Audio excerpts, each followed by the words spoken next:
Good morning, everyone, and welcome back to the English 360 podcast, the place where your day starts with clarity, confidence, and real-world English.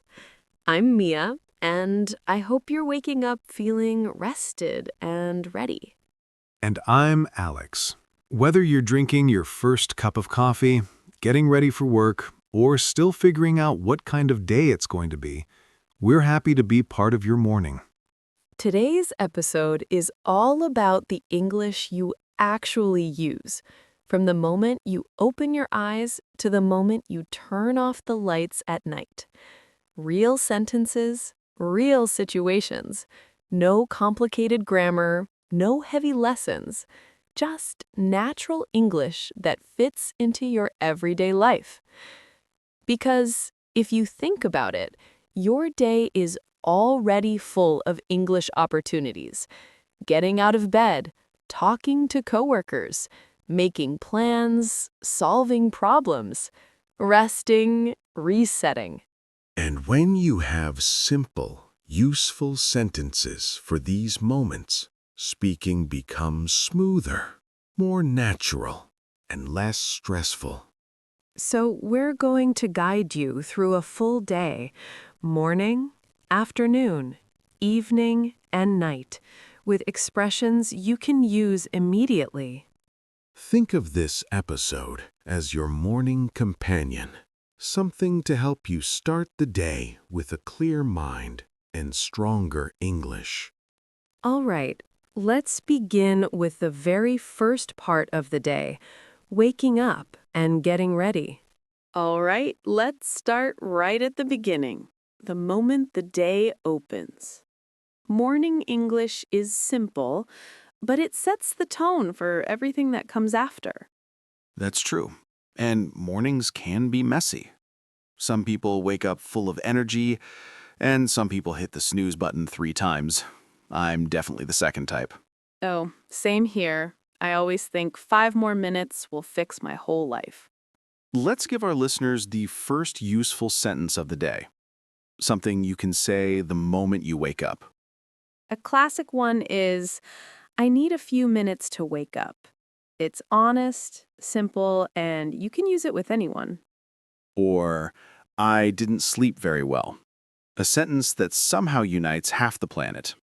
And if your morning is going great, you can say, I feel good today, or I slept really well. Now let's move to the first things people actually do after waking up. Getting out of bed, stretching, trying to become a functioning human being.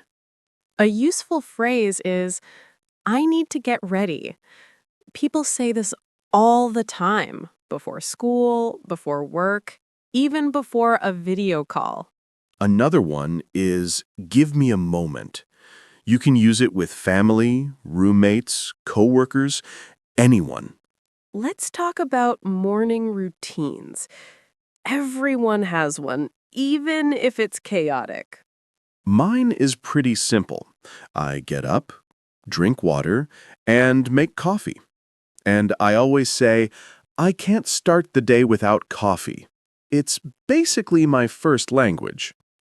Same energy, but for me, it's tea. I usually say, let me make my tea first. These are real-life sentences learners can use right away. And then there's the whole getting ready part. Brushing your teeth, choosing clothes, checking your phone for messages. A helpful phrase is, I'm almost ready, especially if someone is waiting for you. Or the very realistic, I'm running late. Morning gives us plenty of opportunities to practice that one. True, and sometimes you need to ask someone about their morning. Super simple questions like, how did you sleep? Or, are you ready for today? Those questions help create small, natural conversations, even if you're still half asleep. Let's help our listeners build their own morning mini dialogue, something they can imagine saying tomorrow. Good idea. Something like, Good morning. I'm still waking up. Did you sleep well? I need to get ready. Give me a minute. Short, realistic, and useful. That's the kind of English people actually speak. Morning English doesn't need to be beautiful. It just needs to be real. Yes, and once you start your day with simple, confident sentences, the rest of the day becomes easier. Now, let's move forward into the next part of the day, when the world is awake and busy. Now we move into the part of the day where everything starts moving fast. The afternoon. People are working, studying, running errands, solving problems. It's the let's get things done part of the day. And afternoon English is full of practical sentences, real ones, the kind you use without even thinking. For example, I have a lot to do today. That's probably the most universal sentence of modern life. Totally. And right after that comes, let me check my schedule. Simple, but you can use it in meetings, with coworkers, or even with family. When you're working with other people, another useful phrase is, "Can you help me with this?" Short, polite, and clear. And if you're the one helping, you can say, sure, I can help. Or, give me a second, I'm finishing something. Afternoons also have moments of stress. Things don't always go the way we want. For those moments, "I'm trying my best" is a powerful sentence. Yes, it communicates effort without complaining. And another one I like is, let's figure this out. It shows teamwork. Let's talk about studying, because a lot of our listeners study English in the afternoon. A great sentence for that is, "I need to focus for a while." Ooh, that's a big one. And if someone interrupts you, you can say, I'll talk to you in a minute. Also, when you're confused, it's helpful to say, "Can you explain that again?" People often feel shy to say this, but it's an important real-life tool. Very true. And during long work or study hours, there's always a moment when you need a break. You can say, I need a short break. Or, let me stretch for a moment. Sometimes the body asks for it. Sometimes the mind. Sometimes both. Afternoons also include eating lunch, and even that brings useful English. For example, what do you want to eat? Or, I'm starving. Or my personal favorite, "Let's take a lunch break."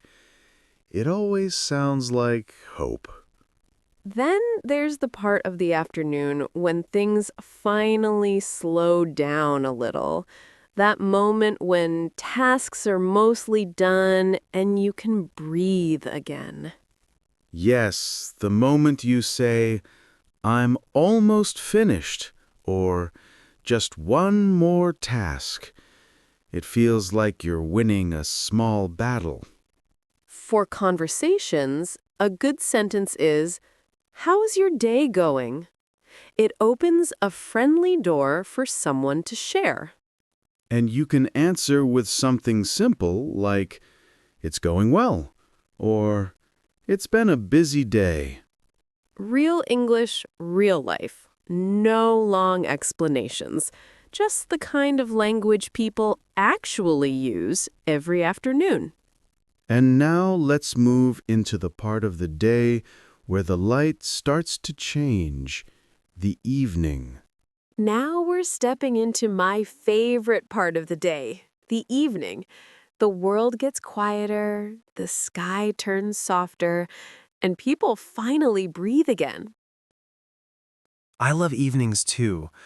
It's when you take off the busy day version of yourself and switch into something calmer. And in English, we have a lot of everyday phrases that match this feeling. For example, I'm home. Two simple words, but they carry such a relaxing energy. Right? And right after that, people often say, I need to rest for a minute, or let me sit down. Those tiny moments feel magical after a long day. Another very common one is, how was your day? People ask this at home, over text, in video calls. It's one of the warmest, most human questions in English. And a great answer could be, it was good, or it was stressful, but I'm okay now. Evening is when people start sharing how they really feel. True. It's also when people reconnect with hobbies or quiet activities. So useful phrases include, I'm going to read for a while, or I'm watching something. Or this one, I just want some quiet time. So honest, so real. Cooking dinner is a big part of evening routines too. You often hear things like, what should we eat tonight? Or, I'll cook something simple. Or the classic, I'm too tired to cook today. That one has been spoken in every language ever invented. Absolutely. Another evening phrase that people use all the time is, I need to recharge. It's modern, clear, and very meaningful. And for families or couples, you might hear, let's eat together, or tell me about your day. Even simple English can be intimate. Let's talk about evening conversations too. For example, when someone finally has time to talk, they might say, I've been thinking about something. Oh, yes. Evenings are perfect for deeper thoughts. Another one is, can I ask you something? People usually save important questions for quiet hours. And if you don't want a heavy conversation, you can redirect politely with something like, let's talk about that tomorrow. Good boundaries always help. And speaking of tomorrow, evenings also include planning the next day. So you hear things like, what's the plan for tomorrow? Or, I need to prepare a few things. Then comes one of the most satisfying evening sentences, I'm done for today.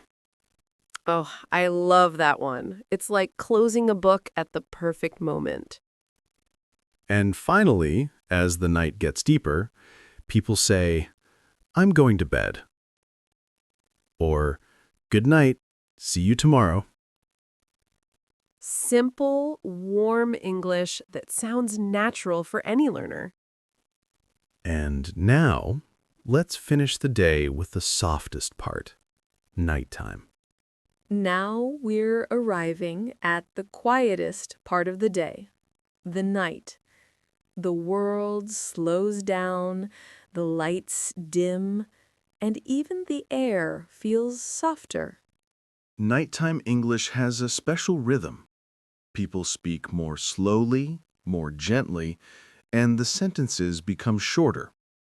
One of the most common things people say is, I need to unwind. Yes, unwinding is such an important part of the night.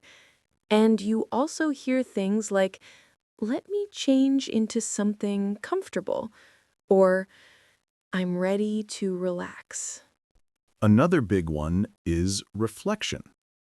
The night makes people look back on their day. So useful phrases include, today was a good day. I learned something new today. I wish I had done more. I'm proud of myself. Or the classic, I'll try again tomorrow. That sentence carries a lot of kindness. Night is also the moment when people talk about feelings they didn't express earlier. You might hear, "I felt stressed today," or "I was worried for a moment." And the gentle follow-up, "I'm okay now." Nighttime conversations feel safe. They're softer, more honest. Some people use this time for self-care. So you hear, I'm going to wash my face. I need a warm shower. I'm making some tea before bed. Chamomile tea at night is a global language. It truly is. And speaking of global habits, many people check in with someone before going to sleep. So common phrases include, "Did you get home safely?" "Text me when you're home." "Sleep well." Night is also the perfect time for gratitude. You can practice English with short, simple sentences such as, "I'm grateful for today." "I'm thankful for my family." "I'm happy with what I have." That's a great idea. Ending the day with kindness toward yourself. Another very useful nighttime expression is, I need to disconnect for a while. This fits modern life so well. And after all the unwinding and reflection, people finally say, "I'm going to bed now," or "I'm turning off the lights." Then comes the softest English sentence of all. Good night. Just 2 words, but they close the entire day. So we've traveled through the full routine, morning, afternoon, evening, and night. Each part has its own English, its own mood, and its own rhythm. And the more you hear and practice these simple sentences, the more natural your English becomes in daily life. All right, let's wrap up our day with a recap and a warm conclusion. So let's take a moment to look back at our day together. We explored real English from morning to night. Simple, natural sentences you can use the moment you wake up, while you work, when you rest, and as you end your day.